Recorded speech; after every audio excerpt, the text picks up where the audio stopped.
I'm not a therapist. I didn't write a book to help teens with their emotional issues. Bryant has emotional issues. He's not a character who should be leading anyone's therapy session. This is a bad idea. Welcome to A Book and a Dream with Megan O. Russell, an author's adventure in writing, reading, and being an epic fangirl. Hello, my name is Megan O. Russell, and welcome to episode 57 of A Book and a Dream. I want to tell you a little love story. It's a love triangle between Amazon categories, authors, and readers. Now, if you're a reader and you have no idea what an Amazon category is, bear with me for a minute. Trust me, by the end of this, you will understand how very important these categories are. So an Amazon category is basically the little niche that you're trying to get your book into. So you're an author, you've written a book, you have survived writing the blurb and edits and a synopsis. You have barreled through it all. It is time to upload your beauty. And then you get to the little tab on your author page where it says, what category do you want to put your book in? And then you have a nervous breakdown. Or maybe you don't, because you haven't realized why you should. So Amazon categories are very difficult. It looks like you can only have 2. You can actually have 10. You have to send them an email or call a dude. It's a very strange process. I don't know. It's weird. There are hidden categories. You can buy a program to help you find the hidden categories. There is an entire industry built around finding hidden Amazon categories, and for a very good reason.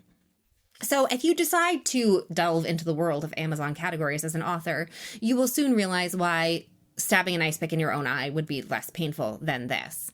Because if you look on the Amazon page, it looks like there are some very basic choices, and it should be obvious, like young adult sci-fi and fantasy, young adult sci-fi and fantasy dystopian. It's not that easy, because there is a huge difference between post-apocalyptic and dystopian, and making the wrong choice in those categories can tank your book. There are also some categories that you wouldn't think of existing, like young adult literature and fiction, young adult literature and fiction divorce. I mean, I don't know a lot of teenagers who are getting divorced. I guess teenagers with divorced parents, but that seems like a tiny niche, which it really is. So when you're choosing your categories as an author, not only do you have to consider where your book's going to fit, but where your book can rank. Because you see, Amazon has this lovely top 100 program for each of its categories that actually has books in it. There are some categories that only have 4 books in them, which is crazy because it's Amazon and there's millions of books, but they exist. So when you're choosing your categories, young adult literature and fiction, self-esteem and self-reliance, whatever it is you're going for, you want to make sure that you're choosing a category that is big enough to have competition. So you don't want to be in that category that only has the 2 books in it, because that is often the nether realms of the interweb where no one goes. No one goes to that corner of the digital store, so you don't really want to shelve your book there because nobody's going to see it. Nobody's going to click there. It does you no good, other than sometimes getting a cool little orange tag that you are in the top seller in your category of 2. So not really helpful. So you want to be in one where you can rank in the top 100, but you have to compete for it. So if you're kind of lazy and you just, as an author, choose young adult, sci-fi, fantasy, unless you're Harry Potter or The Selection, you're not going to rank well, ever. So you have to dive deeper and do young adult fantasy, paranormal romance. But then there's also paranormal not romance. But then you can't really rank in romance. And so it becomes this huge tangled web of trying to figure out how you want to go. And even when you figure out, okay, this is where my book fits. I did lots of math, which most authors hate math, not all authors. Some authors love figuring out mathematical things. Some authors make their husbands do all the calculating to figure out how many book sales a day you would need to rank in a certain category, and how many categories you want to have easy and how many categories you want to work hard for. And that's why I love my husband. He's great. I'll keep him. But you figured it all out. But then even once you think you know where you want to be, you have to really look at the other books in the category, aside from the numbers and the algorithms. Because let's say you're okay, I really fit in post-apocalyptic instead of dystopian. Have you looked at the post-apocalyptic versus dystopian covers? You want to blend into the category that you are there for. So you want to make sure that you fit with the reader's expectations, but you want to stand out so that they notice you. But you really have to fit in or they'll be like, you don't belong here. But don't blend in too much or they won't notice you, but stick out, but not, it'll drive you crazy. In some cases, like post-apocalyptic versus dystopian, if you want to click over there on Amazon just for fun, it's easy to tell which category you should be in. Post-apocalyptic covers are generally like some girl with a machine gun. Dystopian covers are more Hunger Games style with like a symbol or even selection where it's like a girl in a fluffy dress, which doesn't seem dystopian. And you're like, irony. I like it. It's the end of the world. Great. And so maybe you want to be like dystopian romance because you have a pretty girl on your cover. It's all so many judgment calls and so much stress. And then Amazon will kick you out of the categories you wanted anyway. And hopefully, you've chosen good categories. You've asked the Amazon elves to make it work for you. You've landed in the top 100 in your categories. Things should go well. Now, there are road bumps that can come up. Sometimes the Amazon elves get it wrong. Bryant Adams, How I Magically Messed Up My Life in 4 Freaking Days, was in teen counseling. I'm not a therapist. I didn't write a book to help teens with their emotional issues. Bryant has emotional issues. He's not a character who should be leading anyone's therapy session. This is a bad idea. And so you have to go and fix it.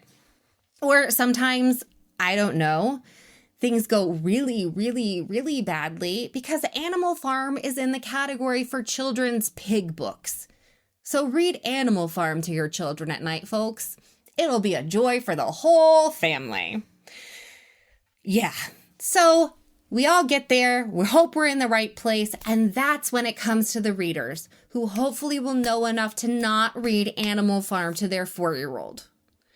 Otherwise, you're going to need one of those teen counseling books, and don't count on How I Magically Messed Up My Life in 4 Freaking Days to fix your teen's emotional problems. Bring them joy, sure. Fix emotional problems, probably not. So, as a reader, how do these categories affect you?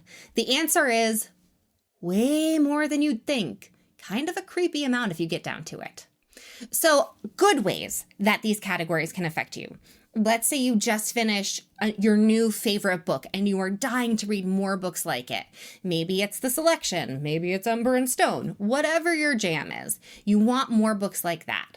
Cool. So if you are a Kindle person or an Amazon shopper, all you have to do is go to that book's page on Amazon. You scroll down, and in product description, it'll have its ranking in the whole store, and then it'll have its ranking in usually 3 categories.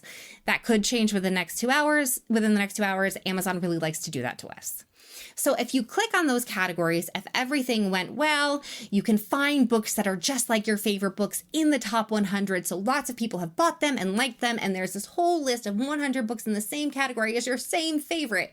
It's amazing. All the shopping opportunities. Go Amazon. Way to do product placement well. Now, you do have to be a little careful because there are some books like Red Queen, which is randomly in mysteries and thrillers, which is weird because it's like a dystopian fantasy romance, but it's in mysteries and thrillers. So do your due diligence. It's fine. Victoria Aveyard can put her books wherever she wants. Obviously, she's doing well. But look through it, read the blurbs, make sure it's what you think you're getting, and you can buy that. You can also, on the left-hand side of your Amazon screen, I'm not going to walk you through doing it because it's different on all the devices. There is a way to click down through categories without going to a book. So you can like tick boxes to be like, young adult, fantasy, witches and wizards, and it'll probably all just take you to Harry Potter, but that's fine. From there, you can find other things. So if you're an Amazon shopper, it influences you because you can get to books that you choose by clicking on buttons. It also influences you because if you type in something like fantasy romance with paranormal. I don't know why you'd type that in. That's a horrible search term phrase. But it'll pull from those categories. There's also keywords, but that's a whole different thing. So it uses that information to display books to you. It is handing you a platter of books based on what authors have inputted in those categories, which is why, as an author, it's so stressful because you want to make sure you're getting on the right serving trays so that you can be one of the popular hors d'oeuvres instead of one of the sad hors d'oeuvres that gets put in the trash. So people who buy books tend to want to talk about books, whether it's emailing their great aunt, posting a review on Goodreads, posting about it on Twitter, on Bookstagram, whatever it is. Word of mouth sells a lot of books, and so many readers buy books through Kindle and through the Amazon store that you're going to get a lot of books that are recommended based on Amazon purchases, even if you're not buying off of Amazon. Amazon numbers of ratings can also affect things like what promos books are available for. So if you've ever bought a book off a BookBub promo, BookBub looks at those Amazon reviews. So getting a proper category placement on Amazon affects reviews on Amazon, which affects promo opportunities for books. It's also a thing where Google will place books higher. If they're pinging really well on Amazon, that's getting lots and lots of traffic. If you Google a book, it's going to rate higher. And because all of those things affect how buyers buy books, that translates into other stores.